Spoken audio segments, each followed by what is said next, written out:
Hello प्यारे बच्चों, एक बार पुनः एपीएस ऑनलाइन क्लासेज में आपका दशरथ पारा सर की तरफ से हार्दिक स्वागत। जो बच्चे अभी तक हम लोगों से नहीं जुड़ पाए हैं वो जल्दी से जल्दी जुड़ जाएं। ये सेकंड चैप्टर चल रहा है। फर्स्ट चैप्टर की वीडियो हम पहले डाल चुके हैं और सेकंड भी आपका लगभग समाप्ति की ओर है। तो उम्मीद करता हूँ आप जो बच्चे अब तक नहीं जुड़े हैं वो इस ऑनलाइन क्लास के माध्यम से पूरी तरह से जुड़ जाएं आप लोग। देखिए, मैंने आपको मिश्रण के घटकों का पृथक्करण बताया था और उसमें कई विधियों का वर्णन किया था। अब अंतिम आपकी दो विधियां बच रही हैं, एक आसवन विधि है और एक प्रवासी आसवन है। इससे पहले आपको मैंने छानना बताया था, निथारना, चुंबकीय पृथक्करण, बाष्पीकरण, ऊर्ध्वपातन, इसके अलावा क्रिस्टलीकरण, क्रोमेटोग्राफी विधि, अपकेंद्रण विधि और बाष्पीकरण विधि। अब है आपकी प्रभाजी आसवन विधि। देखिए, आसवन होता क्या है? जब हम किसी द्रव को गर्म करते हैं, द्रव को गर्म करेंगे तो सीधी सी बात है उसकी वाष्प बनेगी और जब उस वाष्प को ठंडा किया जाता है और जो शुद्ध जल की प्राप्ति होती है वो विधि कहलाती है आपकी आसवन विधि। कौन सी विधि कहलाती है? आसवन विधि। किसी द्रव को गर्म करने पर उसकी वाष्प बनती है और वाष्प को ठंडा करके जब शुद्ध जल की प्राप्ति की जाती है वह विधि कहलाती है आपकी आसवन विधि। अच्छा, इसमें क्या है, जो आपका विलयन है कि मिश्रण आपको दे रखा है, गर्म करने पर उनका विघटन नहीं होगा। सबसे खास बात इस विधि की, उनका विघटन नहीं होता है और जिनके पदार्थों के बीच 25 केल्विन या इससे अधिक क्वथनांक में अंतर होता है उसके लिए विधि उपयुक्त होती है। क्वथनांक आपको बताया मैंने, एक तापमान होता है जिस पर कोई द्रव उबलता है। जिस तापमान पर कोई द्रव उबलता है वो क्वथनांक कहलाता है, वो आपको मैंने लास्ट में बताया है। अब देखिए, इसमें ऐसे मिश्रण को लिया जाता है जिनके क्वथनांक के बीच अंतर हो। जैसे बात करते हैं हम लोग एसीटोन और जल का मिश्रण।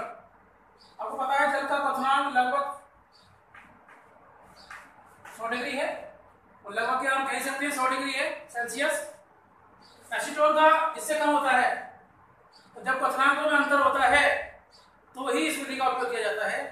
इसके लिए क्या करते हैं, एक ये आसवन फ्लास्क है।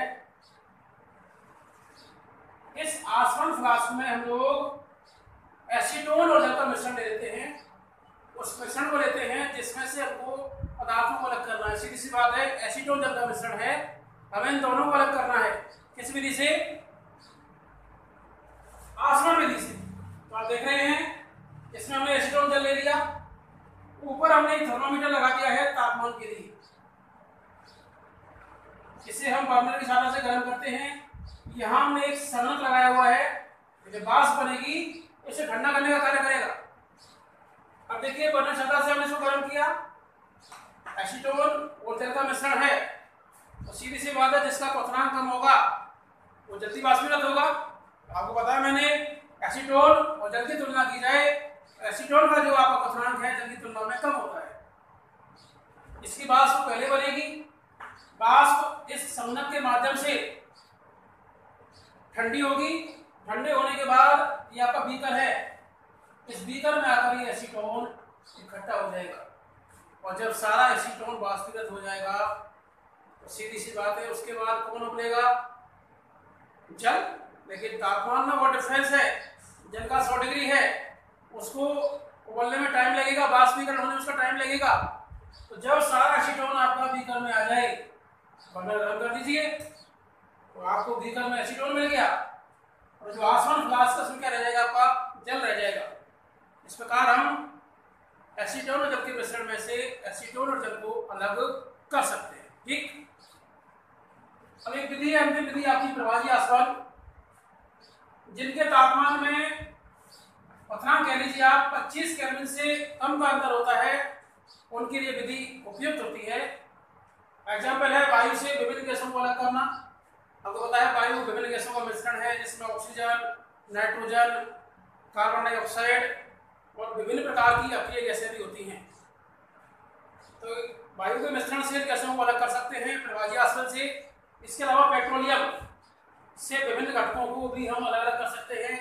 आपको पता है पेट्रोलियम में कई घटक होते हैं, पेट्रोल है, डीजल है, गैसोलीन है, केरोसिन है, डामर है, कई प्रकार के आपके घटक हैं। तो अलग अलग तापमान पर ये आपके वाष्पीकृत होते जाएंगे आपके, और इनको आप लोग अलग कर लेंगे। देखिए जो आपका प्रवाही आसवन विधि है ज्यादा अंदर नहीं है, आसवन फ्लास्क भी होगा, संगणक भी होगा, कौन सी विधि की तरह, आसवन विधि की तरह, लेकिन इसमें एक एक्स्ट्रा प्रवाही स्तंभ होता है, इसलिए नाम क्या रखा है इसका हमने, प्रवाही आसवन। ये जो प्रवाही स्तंभ है ये शीशे के गुटकों से भरी एक नली होती है, ये नली है, इसमें शीशे के गुटके भरे होते हैं, इसे हम कहते हैं प्रवाही स्तंभ। ठीक है, तो इसमें क्या करते हैं, इस आसमान फ्लास्क में हम लोग पेट्रोलियम है उसको ले लिया, गर्म करते हैं, और आपको पता है जितने भी आपके ऐसे घटक है पेट्रोलियम के, चाहे डीजल है, चाहे आपका पेट्रोल है, केरोसिन है, गैसोलीन है, डामर है, जो भी है, आप अलग अलग तापमान पर आपके वाष्पीकृत होते जाते हैं आपके, और आपको अलग अलग प्राप्त हो जाएंगे। ये जो प्राप्त हो रहे हैं ना प्रवाही आसवन से, ये आपके प्रवाह कहलाते हैं। क्या कहलाते हैं, प्रवाह। इसके अलावा जो वायु है ये भी गैसों का मिश्रण है, तो हम क्या करते हैं, वायु को उच्च दाब और कम तापमान पर संपीड़ित करते हैं।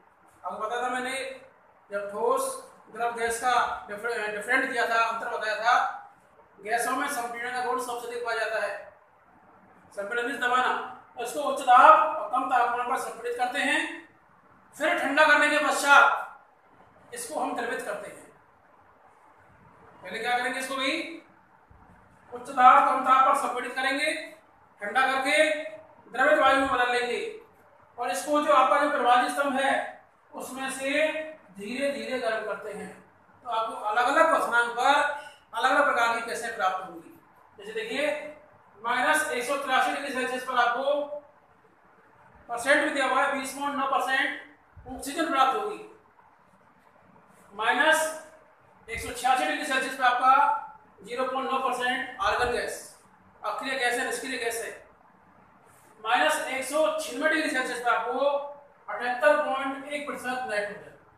और आपको पता है वायुमंडल में जो गैसों का प्रतिशत है, ऑक्सीजन लगभग 21% है, नाइट्रोजन लगभग 78% है, बाकी 1% रह गया। 1% में आपकी CO2 भी आ जाती है, और बाकी अक्रिय गैसें हैं, helium, neon, argon, krypton, xenon, radon, ये सारी अक्रिय गैस हैं। ये सारी गैसें आती हैं आपकी 1% में।